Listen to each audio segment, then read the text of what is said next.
네, 평안하십니까?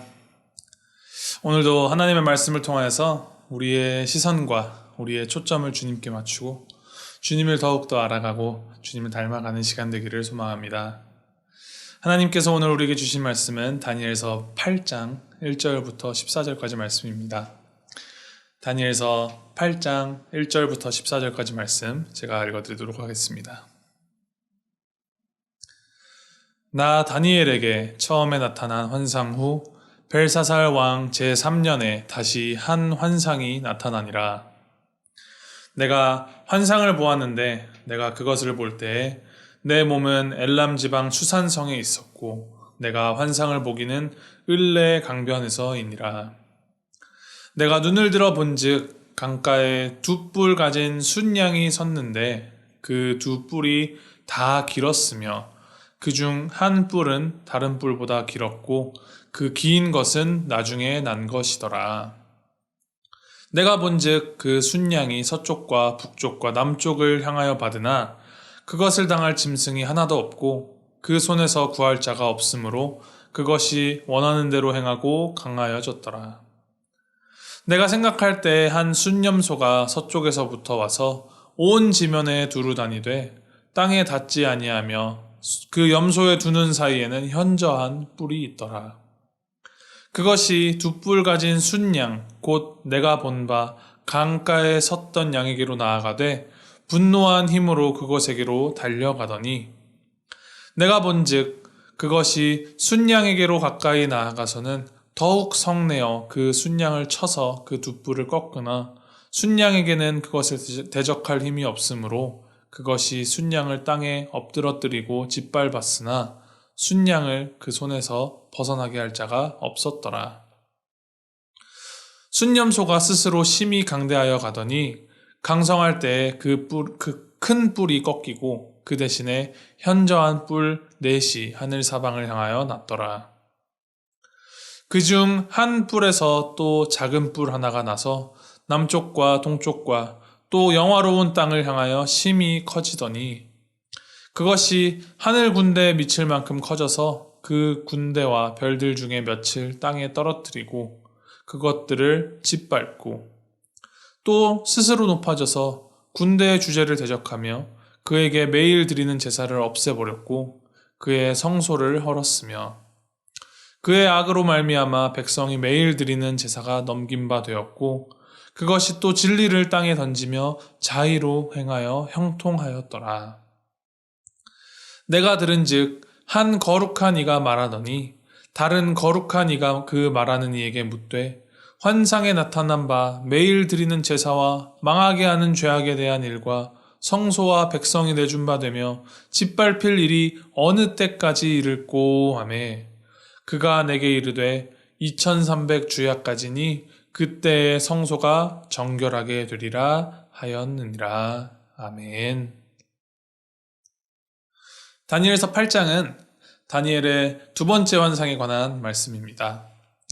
시기적으로는 7장에 기록된 첫 번째 환상을 받은 후 2년 후에 하나님께서 다니엘에게 또 다른 환상을 보여주시는데 순양과 순념소의 환상이었고 그것은 이후에 고대 근동 지방에서 일어날 나라들에 대한 환상이었습니다. 먼저 3절에 기록된 순양은 긴 뿔이 두 개가 있는데 나중에 난 뿔이 먼저 난 다른 한 뿔보다 더 길었다라고 합니다. 이 순양은 바벨론 이후에 일어나는 나라 메데와 바사, 즉 페르시아를 말하는 것이었습니다. 바사라고 기록된 이 페르시아라는 나라가 일어나서 무너질 것 같지 않던 그 바벨론을 멸망시키고 그 힘을 떨치게 될 것이다 라는 것이죠. 지난달에 예레미야서에 기록된 그 바벨론의 모습을 떠올려 보면 바벨론이 얼마나 크고 거대한 나라였었는지 전차들이 지나다닐 정도로 거대하고 절대 넘을 수 없을 것 같이 높은 성벽을 짓고 또 주변 모든 나라들의 그 지식인들을 다 바벨론으로 데려와서 수많은 지식들을 축적하며 힘을 떨치던 그 바벨론이 페르시아에 의하여 멸망하게 되었던 것입니다. 사람의 손으로 지은 것들이 제 아무리 크고 거대하여서 영원해 보일 것 같은 것들도 결국에는 다 무너지게 되어 있습니다. 재미있는 것은 바벨론을 무너뜨린 순양, 이 페르시아도 뒤이어 나타나는 순념소에 의하여 짓밟히게 되는데, 이 순념소는 마케도니아의 대왕 알렉산더 대왕을 상징하는 것이었습니다. 알렉산더와 이 마케도니아 왕국이 얼마나 강력하였는지, 그들이 그 정복한 그 땅이 유럽의 그리스가 있는 그 발칸반도 전체에서 시작하여서 남쪽으로는 이집트, 애굽에까지 이르고 동쪽으로는 지금의 인도에까지 그 영토를 확장해 나갔었습니다.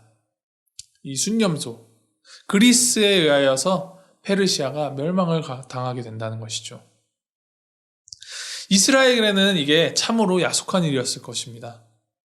바벨론에 의하여 노예로 끌려가서 바벨론이 무너져서 그들이 자유를 얻기를 그냥 그렇게 바랬는데, 또 다른 더 강한 페르시아에 의하여서 다시 한번 또 이리저리 휘둘리다가, 그 다음에는 또 더욱 강한 그리스에 의하여서 이리저리 휘둘리다 못해 예루살렘의 여호와의 그 성전이 훼손당하고 하나님께 드리는 제사, 그들의 예배까지 멈추게 된 것입니다. 이 괴로운 날들이 어느 때까지인가? 14절에 기록합니다. 그가 내게 이르되 2300 주야까지니 그때에 성소가 정결하게 되리라 하였느니라. 이 2300일이라는 숫자에 대하여서 학자들 사이에서는 굉장히 의견이 분분합니다. 어떤 학자들은 1150번의 낮과 1150번의 밤, 이 두 개가 합쳐져서 2300 주야이기 때문에 이 숫자는 1150일을 말하는 것이다 라고 하고, 이제 또 다른 학자들은 아니다, 이것은 말 그대로 2300일을 말하는 것이다 라고 주장합니다.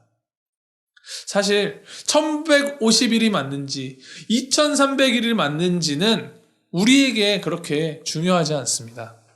정말 중요한 것은 결국에는 정말 최후 모든 것의 끝에는 하나님께서 약속하신 하나님에 의한 회복이 있을 것이다 라는 것입니다.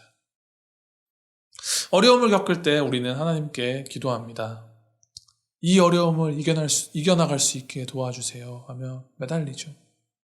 그런데 그 이후에 더 큰 어려움이 닥칠 수도 있습니다. 그보다 더 큰 어려움을 겪게 될 수도 있습니다. 아무리 기도하여도 계속하여 어려움만 더해가고 악이 득세를 하고 정의가 무너지는 것 같은 상황이 된다. 그러면 어떠한 기분이 들까요?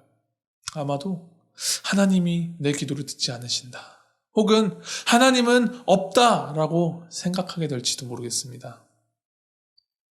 이러한 생각을 가질 수 있는 우리에게 하나님은 오늘 말씀을 통하여서 분명하게 말씀해 주십니다.